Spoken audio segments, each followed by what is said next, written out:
Bonjour à tous, bienvenue dans ce nouvel épisode de la veille IMO de Rumeurs Publiques, votre rendez-vous mensuel pour ne rien rater de tout ce qui se passe dans le monde du logement, de l'immobilier d'entreprise, du futur du travail et de toutes les économies qui gravitent autour. À mes côtés, Julie Coniglio, planeur stratégique chez Rumeurs Publiques. Bonjour Julie. Bonjour Cédric, bonjour à tous. Alors, énormément d'actualités ce mois-ci, à peu près d'ailleurs dans tous les domaines, on va le voir. On va se parler de la hausse des taux immobiliers, de l'aménagement du territoire comme arme contre le CO2 et puis de ces épargnants qui se tournent vers l'immobilier pour se prémunir de l'inflation.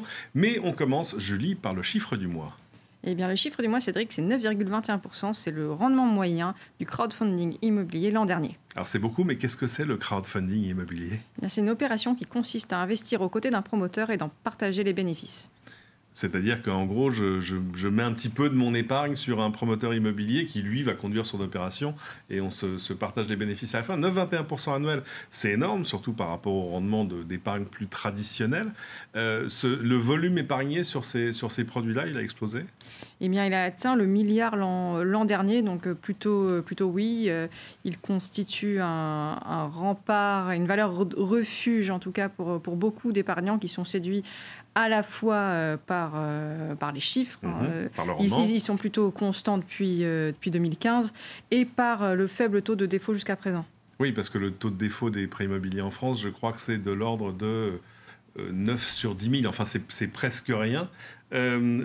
Presque monsieur tout le monde peut investir, c'est-à-dire que l'avancée, c'est maintenant que le ticket d'entrée est finalement relativement bas. Oui, le ticket d'entrée moyen était aux alentours de 2 700 € l'an dernier. Concrètement, on peut investir sur la plupart des plateformes à partir de 1 000 € et même à partir de 100 € sur certaines. Parmi les choses qui pourraient freiner le marché de l'immobilier, il y a celle qu'on annonce, qu'on attendait depuis longtemps et qui, ça y est arrivée. Je veux parler de la hausse des taux immobiliers. Oui, nous observons depuis ces dernières semaines une hausse de 0,15% après une hausse de 0,10% au mois de février. Les spécialistes n'excluent pas un relèvement des barèmes de 0,3 à 0,4 points d'ici l'été.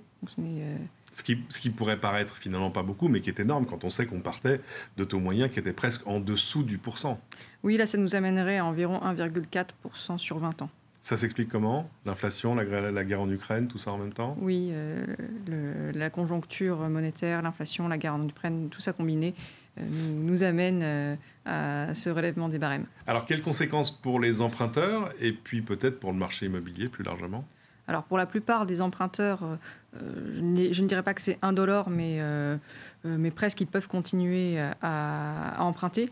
Pour les ménages les plus modestes, en revanche, ça se complique puisque les banques sont extrêmement exigeantes sur le taux d'endettement. Il ne doit pas dépasser 35%, assurance emprunteur incluse.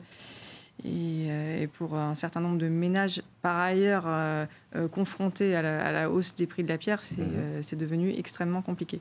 Alors, la grande coupable, on l'a dit, c'est l'inflation, dont le retour, du coup, pousse les épargnants justement vers l'immobilier, mais là, un autre immobilier, un immobilier de placement. Oui, l'immobilier a toujours fait office de valeur refuge. Là, c'est extrêmement marqué. On est effectivement sur des véhicules qui répercutent automatiquement les loyers sur l'inflation. Donc, c'est plutôt intéressant pour les épargnants. Ça arrive dans un contexte, pour ainsi dire, sans précédent, où on a une inflation qu'on n'avait pas vue depuis près de 40 ans. Ça fait partie de ces choses qui vont permettre de réorienter une épargne qui, elle, est en train de s'appauvrir. Les Français ont épargné énormément ces 2 dernières années, de l'ordre de 318 milliards d'euros selon la Banque de France. Ils devraient en perdre 108 cette année du fait de l'inflation. Autre inflation, celle des émissions de gaz à effet de serre, dont il va falloir arriver à infléchir la courbe à très court terme. C'est en tout cas ce que réclame le dernier rapport du GIEC. Et alors là, l'une des clés de notre empreinte carbone, à moyen ou long terme, c'est l'aménagement du territoire.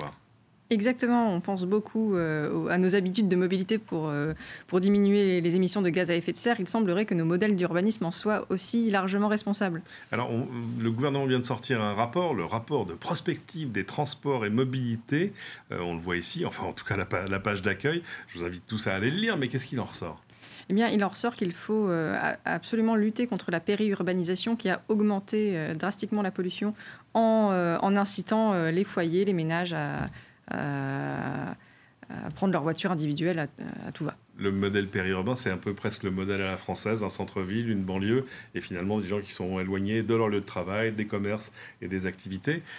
Du coup, le rapport va piocher d'autres modèles un peu plus loin de chez nous.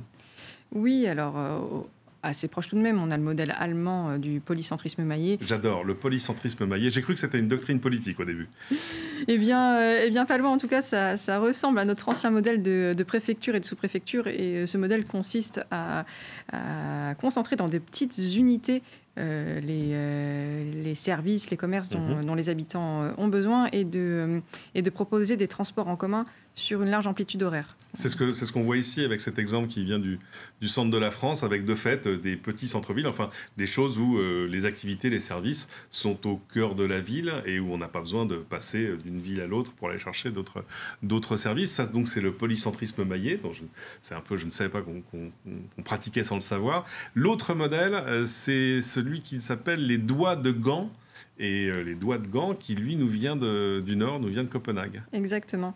C'est un modèle d'urbanisme qui contraint les constructions en fonction de l'offre de transport. On ne construit pas en théorie en tout cas, à plus de 600 mètres d'une offre de transport. Ah oui, là, c'est évidemment plus contraignant. Et là, du coup, c'est plutôt des choses qui se font sur des nouvelles installations et c'est pas une redéfinition des centres urbains. Non, tout à fait.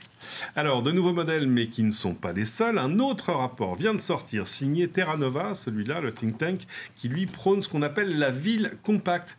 Qu'est-ce que c'est que la ville compacte, Julie ? Eh bien, c'est un modèle assez cohérent avec ceux que nous venons de citer, toujours dans l'esprit de lutter contre la périurbanisation. Eh bien, on redensifie les villes, mais de manière vivable. C'est-à-dire, on favorise une croissance urbaine, mais sans étendre la ville. Sans extension. Mais comment est-ce qu'on densifie l'habitat urbain en laissant la ville vivable ? Eh bien, on crée des espaces communs, on crée des espaces de respiration, notamment des coulées vertes, des maisons de rencontre, tout ce qui peut rendre la vie des habitants plus agréable, sans oublier, bien sûr, l'offre de commerce et de services. Eh bien, écoutez, autant de lectures pour les prochains ministres du logement, de l'économie, de la ville et du reste. Voilà, c'est la fin de ce résumé de l'actu du mois. Vous pouvez évidemment retrouver l'intégralité de cette veille IMO et toutes les sources des informations que nous vous avons citées dans la newsletter. Et si vous ne recevez pas encore la newsletter, demandez à Julie à l'adresse qui s'affiche là, à votre écran. Merci beaucoup, Julie. Merci, Cédric. On se retrouve le mois prochain. Salut à tous.